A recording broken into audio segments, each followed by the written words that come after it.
जय हिंद, जय भारत। आज की क्लास बहुत इंपॉर्टेंट होने वाली है। क्लास में क्या क्या पढ़ने वाले हैं, आप ही लोगों की डिमांड पे मैं आज आपके लिए लाई हूँ कुछ हिस्ट्री के क्वेश्चन, कुछ करंट अफेयर के क्वेश्चंस। करंट अफेयर के टॉपिक लाती हूँ मैं, क्वेश्चन नहीं लाती हूँ कि अभी प्रेजेंट में किसके साथ क्या हुआ। लाल बहादुर जी शास्त्री के लिए किसी की डिमांड है कि पूरा उनका जीवन परिचय बताइए, वो देखना है। ग्राम पंचायतों के बारे में देखना है, संविधान के संशोधन के बारे में देखना है, कुछ हिस्ट्री और कुछ इकोनॉमिक्स के बारे में जानना है। चलो बात करते हैं कुछ इंपॉर्टेंट टिप्स एंड ट्रिक्स।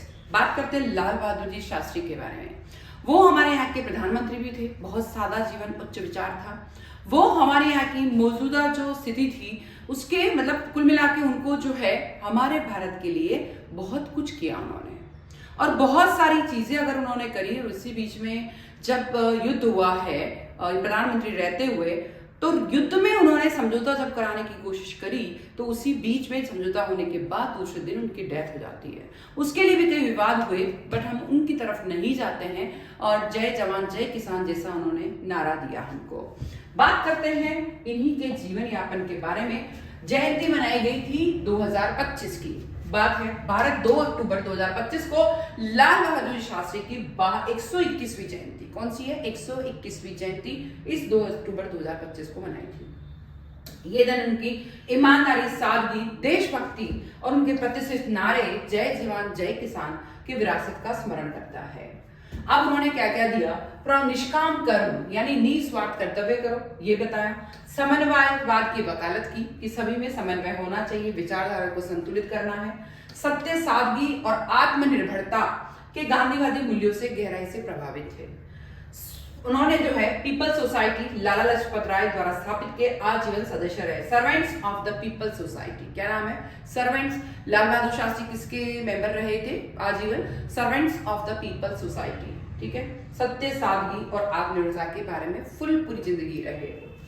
प्रारंभिक जीवन और शिक्षा 2 अक्टूबर 1904 को मुगल सराय उत्तर प्रदेश में 1.5 वर्ष की आयु में पिता का देहांत हो गया, ठीक है। 2 अक्टूबर 1904 को उनका तो जन्म हुआ उत्तर प्रदेश मुगल सराय में, बट 1.5 वर्ष के थे जब उन्होंने पिता का डेथ हो गया और माता ने ही उनका पालन पोषण किया।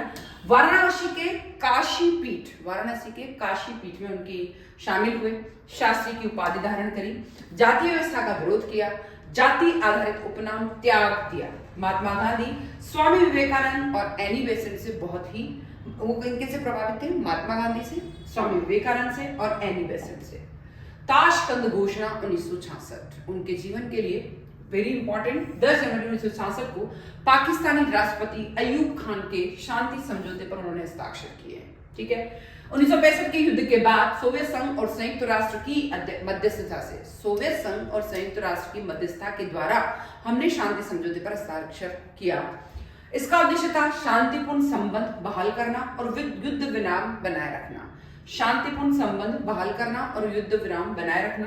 शास्त्री जी का अगले दिन निधन हो गया, जिससे कई ऐसे प्रश्न उठे जो आज भी अनसुलझे हैं। बात करते हैं हस्तांतरण भुगतान, ट्रांसफर पेमेंट क्या होता है। इकोनॉमिक्स का वेरी इंपॉर्टेंट टॉपिक है हस्तांतरण भुगतान, यानी ऐसे भुगतान जिनके द्वारा कोई प्रोडक्टिविटी नहीं होती। ऐसे भुगतान, सपोज किसी को अपन पेंशन दे, अगर गवर्नमेंट किसी को पेंशन ट्रांसफर कर रही है तो वह हस्तांतरण भुगतान कहलाएगा। उससे कोई प्रोडक्टिविटी नहीं होती, इससे कोई वस्तुओं का उत्पादन नहीं होता।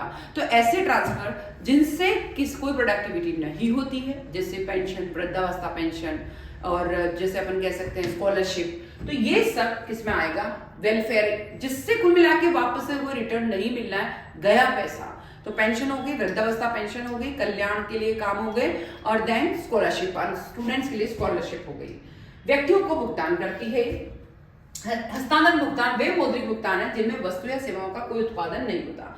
आमतौर पर सरकार सामाजिक कार्यक्रम जैसे कल्याण के लिए, छात्र अनुदान के लिए, सामाजिक सुरक्षा के माध्यम से व्यक्तियों को भुगतान करती है। निगम को सरकारी भुगतान आमतौर पर हस्तांतरण भुगतान नहीं माना जाता। हस्तांतरण भुगतान के प्रकार है सामाजिक बीमा कार्यक्रम, ठीक है। आज स्तर की परवाह किए बिना लाभ दिया जाता है।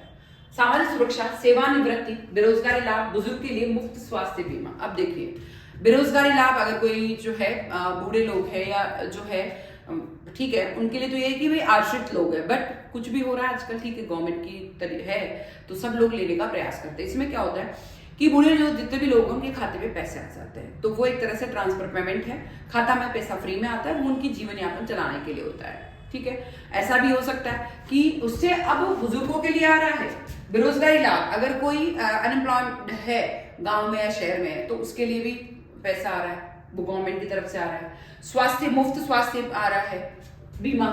और फिर आता कल्याण कार्यक्रम, समाज के कमजोर समूह की सहायता करना। पीएम किसान प्रत्यक्ष भुगतान, यानी पीएम जो है उसके द्वारा जो है उनके द्वारा प्रत्यक्ष भुगतान किया जा रहा है। खाद्य कार्यक्रम, ऋण दिए जा रहे हैं। व्यावसायिक सब्सिडी होगी, कृषि क्षेत्र को दी जाती है। देन ये सब क्या हो गए, इन भुगतान के प्रकार हो गए, जिससे वापस पैसा कभी नहीं आएगा, जिससे वस्तु सेवाओं का प्रोडक्शन नहीं होता है। पेंशन बीमा, वृद्धावस्था पेंशन, अनएम्प्लॉयड पेंशन, ये सब इसमें आते हैं। फिर प्रकार है निर्यात सब्सिडी, विदेशों में फसल बेचने को प्रोत्साहित करना। अगर किसान जो है विदेश में फसल बेचना चाहता है तो उसके लिए उसको प्रोत्साहित किया जाएगा।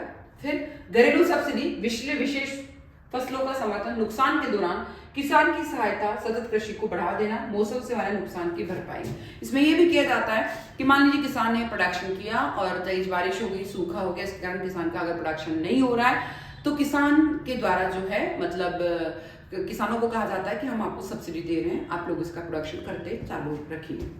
ठीक है, और अगर कोई किसान जो है उसको नुकसान हो गया है तो उसकी भरपाई के लिए भी गवर्नमेंट पैसा देती है। ठीक है, फिर अगर कोई किसान जो है बाहर मतलब सामान बेचना चाहता है फसल को, उसके लिए भी सब्सिडी देती है।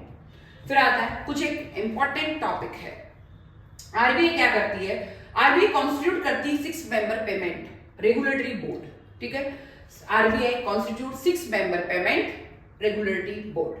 आरबीआई ने भारत की भुगतान प्रणालियों की निगरानी के लिए इतनी सारी भुगतान प्रणालियां हैं, प्राइवेट भी चल रही है, गवर्नमेंट भी चल रही है, ये सही तरीके से काम कर रही है नहीं कर रही है, तो आरबीआई ने इनके ऊपर निगरानी के लिए मेंबर्स की एक कमेटी बनाई है जो इन पे निगरानी रखेगा, सही तरीके से काम कर रहे हैं या नहीं कर रहे हैं या क्या कर पा रहे हैं। इन सब के लिए किसका गठन किया गया, पीआरबी यानी भुगतान नियामक बोर्ड, भुगतान नियामक बोर्ड, पीआरबी भुगतान नियामक बोर्ड। पीआरबी के बारे में, ये भुगतान और निपटान प्रणाली विनियामक व पर्यवेक्षण बोर्ड का स्थान ले रही है। ठीक है, ये प्राधिकरण भुगतान व निपटान प्रणाली 2007 से ही प्राप्त है। आरबीआई के भुगतान निपटान प्रणाली विभाग द्वारा समर्थित है, जो सीधे पीआरबी को रिपोर्ट करती है। अब क्या होता है, आरबीआई ने ही ये कमेटी बनाई है कि अगर कोई किस तरह का काम कर रहा है, सही तरीके से नहीं कर रहा है, निगरानी करने के लिए, तो ये कमेटी उसको पूरी रिपोर्ट सौंपती है। अलग अलग उसमें एजेंडे बना रखे हैं, अलग अलग एजेंडे के द्वारा अलग अलग जो है उनको बताया जाता है कि क्या क्या काम कर रहे हैं। फिर इसकी अध्यक्षता आरबीआई गवर्नर खुद करता है। इसकी अध्यक्षता कौन करता है, आरबीआई गवर्नर खुद करता है। इसमें आरबीआई के 2 अधिकारी शामिल हैं, डिप्टी गवर्नर और भुगतान प्रणाली के अधिकार निदेशक। डिप्टी गवर्नर होता है और भुगतान प्रणाली के अधिकार निदेशक होते हैं। केंद्र सरकार के 3 नामित सदस्य होते हैं। केंद्र सरकार के कितने होते हैं, 3 नामित सदस्य होते हैं। वित्तीय सेवाएं, इलेक्ट्रॉनिक्स और सूचना प्रौद्योगिकी सचिव, पूर्व दूरसंचार सचिव। बहुमत से निर्णय लिया जाता है। बराबरी की स्थिति में अध्यक्ष या डिप्टी गवर्नर के पास निर्णायक पद होता है। वर्ष में कम से कम 2 बार बैठक होनी चाहिए। निर्णय सर्कुलेशन के माध्यम से किए जा सकते हैं। कार्य सभी भुगतान प्रणालियों का विनियमन और पर्यवेक्षण करता है। इलेक्ट्रॉनिक, गैर इलेक्ट्रॉनिक, घरेलू और सीमा पार। मान लीजिए कोई भी इलेक्ट्रॉनिक पेमेंट हो रहा है, गैर इलेक्ट्रॉनिक पेमेंट हो रहा है, चाहे देश में हो रहा है चाहे विदेश में हो रहा है, तो आरबीआई की एक कमेटी जो है पूरा निगरानी करती है कि सही तरीके से काम हो रहा है, नहीं हो रहा है, घोटाला तो नहीं हो जाएगा, या कोई कस्टमर घोटाला नहीं करे, या फिर खुद जो कंपनी है वो घोटाला ना करे। इसके लिए ये बोर्ड बनाया गया है। याद रखें, बहुत अच्छी चीज है। फिर अब आता है कुछ इंपॉर्टेंट टॉपिक जो आपकी डिमांड पे, भारतीय राष्ट्रीय कांग्रेस आईएनसी के बारे में। भारतीय राष्ट्रीय कांग्रेस की स्थापना 1885 में एओ ह्यूम ने करी थी। ठीक है, सेवानिवृत्त ब्रिटिश अधिकारी एओ ह्यूम ने 1884 में भारतीय राष्ट्रीय संघ की स्थापना करी। तो किसकी करी है, भारतीय राष्ट्रीय संघ की। बाद में भारतीय राष्ट्रीय कांग्रेस बन गई है आईएनसी। पहले भारतीय राष्ट्रीय संघ था 1884 में और आया 1885 में भारतीय राष्ट्रीय कांग्रेस। आईएनसी का गठन 1885 में एओ ह्यूम द्वारा। पहला अधिवेशन हुआ 28 दिसंबर 1885 को गोकुलदास तेजपाल संस्कृत विद्यालय बॉम्बे में आयोजित। कब हुआ, 1885 में पहला अधिवेशन हुआ। नाम सुझाव किया दादा भाई नौरोजी ने राष्ट्रीय संघ से राष्ट्रीय कांग्रेस। ठीक है, फिर प्रतिनिधि थे 72 प्रतिनिधियों ने भाग लिया। पहले वाले में 72 प्रतिनिधि भाग लिया जो बॉम्बे में हुआ। अध्यक्ष थे डब्ल्यू.सी. बनर्जी और महासचिव थे ए.ओ. ह्यूम। अध्यक्ष कौन थे? डब्ल्यू.सी. बनर्जी और महासचिव कौन थे? ए.ओ. ह्यूम। ब्रिटिश प्रतिक्रिया क्या थी? तत्कालीन वायसरॉय थे लॉर्ड डफरिन। तत्कालीन वायसरॉय कौन थे? Lord Dufferin. 1884 से 1888 में रहे। इन्होंने कांग्रेस का मजाक उड़ाया और इसे सूक्ष्म अल्पसंख्यक संगठन था। ये जो 84 से लेके 85 में अपनी बना लिया, नाम बना लिया, इसने नेम चेंज कर लिया। ए.ओ. ह्यूम ने इसकी अध्यक्षता करी। महासचिव दूसरे थे। अब देखिए इसके बारे में भी क्या थे, यहां देखिए। तो पहले थे डब्ल्यू.सी. बनर्जी। तो जब बॉम्बे में हुआ था इसका अधिवेशन, तब डब्ल्यू.सी. बनर्जी अध्यक्ष थे और महासचिव थे ए.ओ. ह्यूम। ठीक है, याद रखें। फिर बट इसका मजाक उड़ाया गया और तत्कालीन वायसरॉय लॉर्ड डफरिन ने कहा कि ये तो एक बहुत छोटा सा अल्पसंख्यक संगठन है। बाद के सत्र दूसरा अधिवेशन 1886 में कलकत्ता में हुआ। पहला बॉम्बे में, सेकेंड हुआ कलकत्ता में, जिसकी अध्यक्षता दादा भाई नौरोजी ने करी। तीसरा अधिवेशन 1887 हुआ मद्रास में। पहला बॉम्बे में, 85 में, 86 में हुआ कलकत्ता में, तीसरा हुआ 87 में मद्रास में, जिसकी अध्यक्षता किसने करी है? बदरुद्दीन तैयब जी ने की, जो कांग्रेस के पहले मुस्लिम अध्यक्ष थे। फिर आता है सांची स्तूप, मौर्यकालीन कला के लिए है। सांची स्तूप क्या है? मौर्यकालीन कला के लिए। अब सांची स्तूप के बारे में जानते हैं, इसका परिचय देते हैं। स्थान है मध्य प्रदेश के रायसेन जिले में। मध्य प्रदेश के रायसेन जिले में है सांची स्तूप, जो बड़ा फेमस रहा।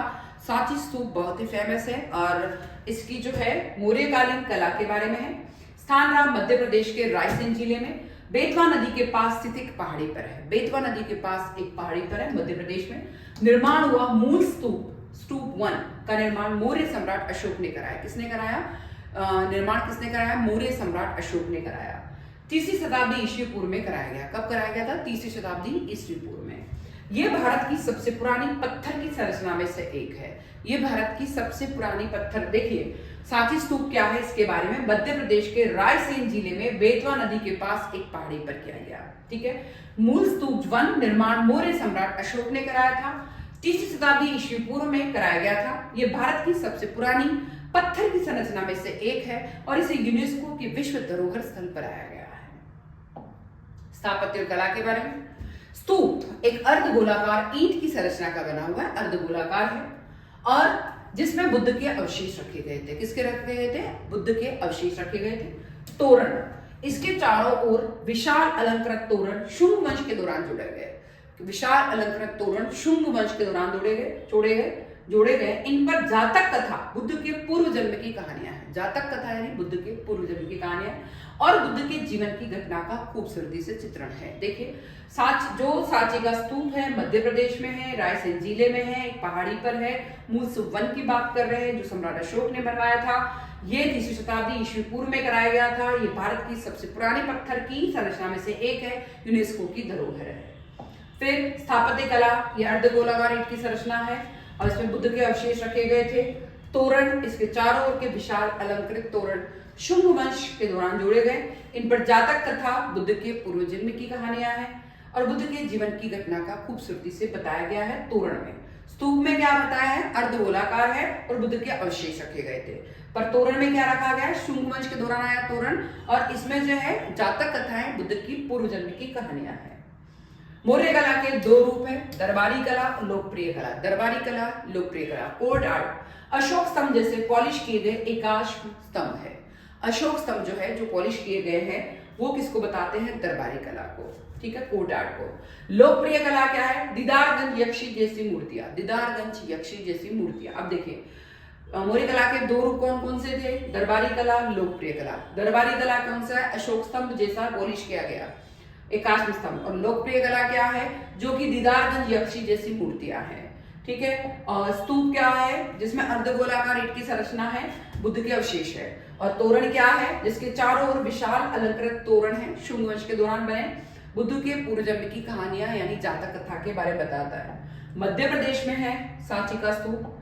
फिर आता है महत्व। सांची स्तूप बौद्ध धर्म के महत्वपूर्ण सिद्धांत और इतिहास का एक दृश्य प्रतिनिधित्व है। सांची स्तूप क्या है? बौद्ध धर्म के लिए बताया गया। सांची स्तूप किसके लिए बताया गया है? बौद्ध धर्म के महत्वपूर्ण सिद्धांत और इतिहास के बारे में बताया गया है।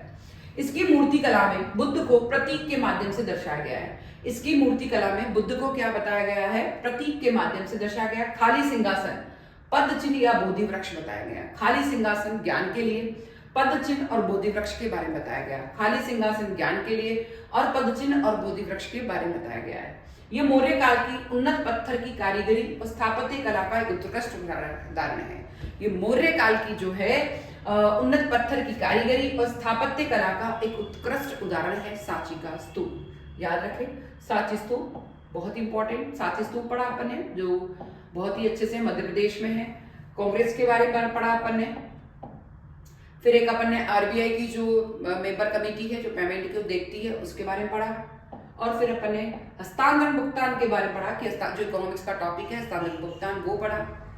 फिर हमने पढ़ा लाल बहादुर जी शास्त्री जी के बारे में। तो इस तरीके से आज की क्लास बहुत ही इंपॉर्टेंट है। मैं चाहती हूँ जिसमें आपके शास्त्री जी के बारे में भी है, कांग्रेस के बारे में भी है, सांची स्तूप के बारे में भी है और करंट अफेयर की एक कमेटी जो अपन आरबीआई की कमेटी है उसके बारे में भी है। जो स्टूडेंट्स की डिमांड थी वो सब टॉपिक मैंने आपको कराए हैं। मैं ये चाहती हूँ ये क्लास आप जरूर देखें, इसमें हर एक टॉपिक को क्लियर किया हुआ है। मैं फिर आऊँगी, जल्दी आऊँगी, जरूर आऊँगी। जय हिंद, जय भारत।